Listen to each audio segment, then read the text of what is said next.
Si sientes que tus relaciones no están fluyendo, que hay mucho conflicto con tu padre, con tu madre, con tu esposo, con tus hijos, si además dudas demasiado sobre las decisiones que tomas, sean grandes o pequeñas, quédate porque hoy vamos a hablar sobre la herramienta que te va a ayudar a entenderte mejor, a entender a los demás y a elevar la calidad de tus relaciones contigo misma y con tu entorno, y lo más importante, sin dejar de ser tú. Hola, mi nombre es Yetza Araujo y soy analista certificada de diseño humano, y hoy te cuento de qué va esta herramienta. Primero lo primero, el diseño humano es una herramienta de autoconocimiento que combina los principios astrológicos del I Ching, del Cábala, de los chakras y de la genética. ¿Cuál es el objetivo del diseño humano? Explicar cómo funciona la mecánica de tu energía para que la sepas manejar mejor, para que interactúes mejor con tu entorno, atraigas y detectes mejores oportunidades y finalmente para que tomes las mejores decisiones, las decisiones energéticamente correctas para ti. Conocer tu diseño humano es acceder a tu propio manual de instrucciones para manejar la mecánica de tu ser. Te lo explico con un ejemplo. Imagina que todos los medios de transporte existentes, carros, camiones, camionetas, bicicletas, cada uno tiene un funcionamiento distinto, ¿cierto? De manera similar, los seres humanos somos vehículos con su propia dinámica.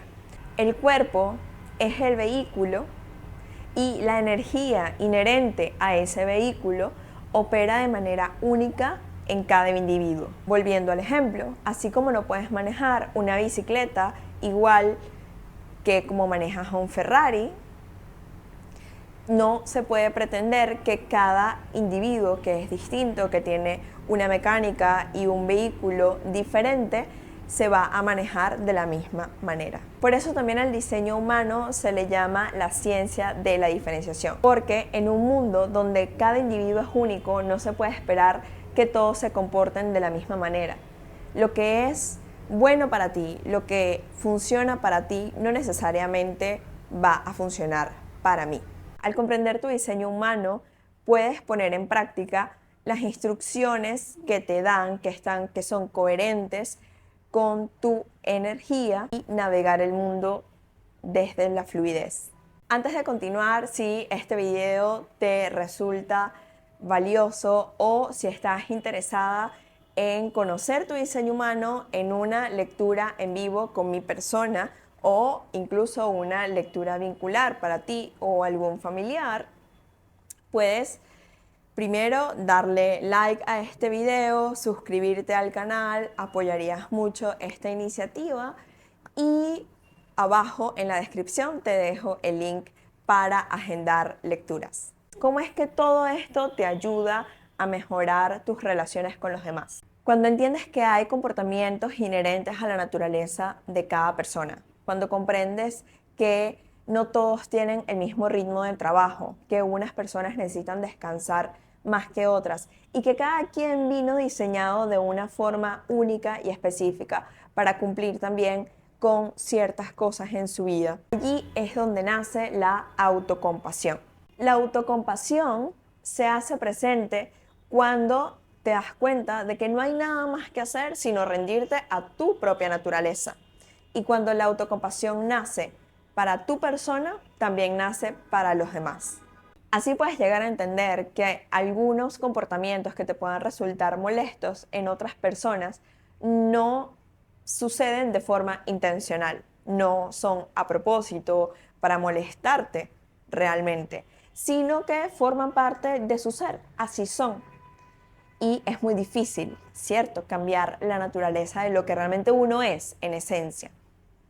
Y precisamente por esas diferencias, aceptarlas y abrazarlas, es que podemos llegar a tener una mejor convivencia, una mejor relación con las personas con las que interactuamos en el día a día. Sin embargo, aunque es maravilloso y supremamente generoso aceptar a las personas a los externos a uno tal como son, el trabajo comienza por uno mismo. Creo que es muy importante asumir la responsabilidad de la autoexploración, del autoconocimiento, de ser más conscientes de quiénes somos, de qué nos gusta, qué no nos gusta, cómo funciona nuestra energía, porque finalmente eso es lo que nos dice el diseño humano, eso es lo que nos hace recordar el diseño humano, nos recuerda quiénes éramos antes de que la sociedad y el condicionamiento externo nos impusiera un papel, un rol y una serie de requisitos a los que quizás no podemos alcanzar al 100% o de plano no vamos a llegar nunca. Y está bien. Si tienes dudas sobre esta herramienta, si ya conoces tu diseño, tu tipo de energía, pero no sabes exactamente qué significa, déjame tus comentarios abajo, por favor, y respondo todos los mensajes. Si estás interesada en conocer más sobre esta herramienta de autoconocimiento tan poderosa, te invito a suscribirte al canal para que no te pierdas ningún video. Vamos a profundizar en el diseño humano de una forma práctica y sencilla. Gracias.